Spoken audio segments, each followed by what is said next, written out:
All the fancy people are about to hop on jets and fly to Paris, France, so they can express how much they don't like things like jet fuel.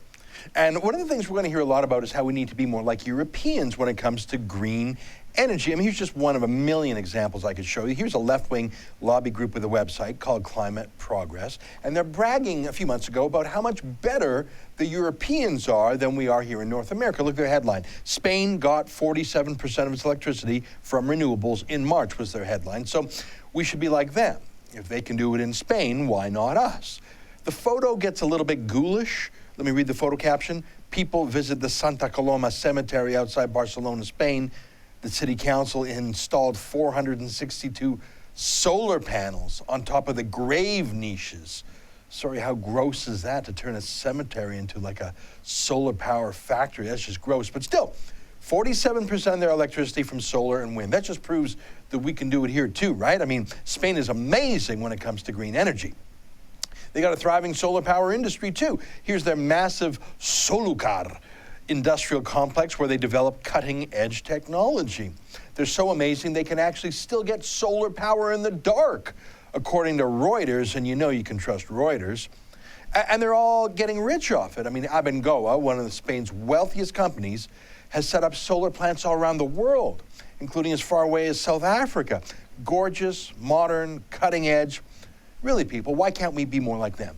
So excited to talk about this, and with the Paris Global Warming Party coming up in just a week, which is why it's so inconvenient that this story is the #1 news item in Spain. Abengoa, the massive green power giant, is now bankrupt. 9 billion euros in debt. That's about 14 billion Canadian dollars. 27,000 employees bankrupt. Largest bankruptcy in Spanish history. Hang on, but how's that even possible? I mean, didn't Spain produce almost half its power from green energy during one moment this year? Yeah, see, about that, Spain has given almost $70 billion in subsidies to power companies, but even that wasn't enough to do it. But that subsidy money had to come from somewhere. And obviously a lot of it came from higher green electricity prices. Spain has amongst the highest electricity prices in all of Europe, about triple what we pay here in Canada. So it's driven out a lot of manufacturing, which has moved to countries like India, where they use cheaper, more reliable fossil fuel energy. So it was a vicious cycle. Higher power prices drove out power-hungry industries, which reduced the tax base, which meant those that were left had to pay even more. So electricity prices were jacked up 60% in just 6 years. 1 in 4 Spaniards has trouble paying their electricity bill. It's called energy poverty. They can't do it.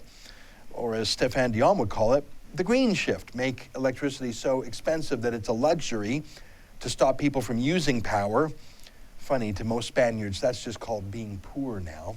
Do you know what the unemployment rate is in Spain now? You will not believe me, but I promise you it's true. I checked it in 3 sources. It's 22%. 22% unemployment, and that's the lowest it's been in years. So yeah, Spain, that's your role model. And you know what?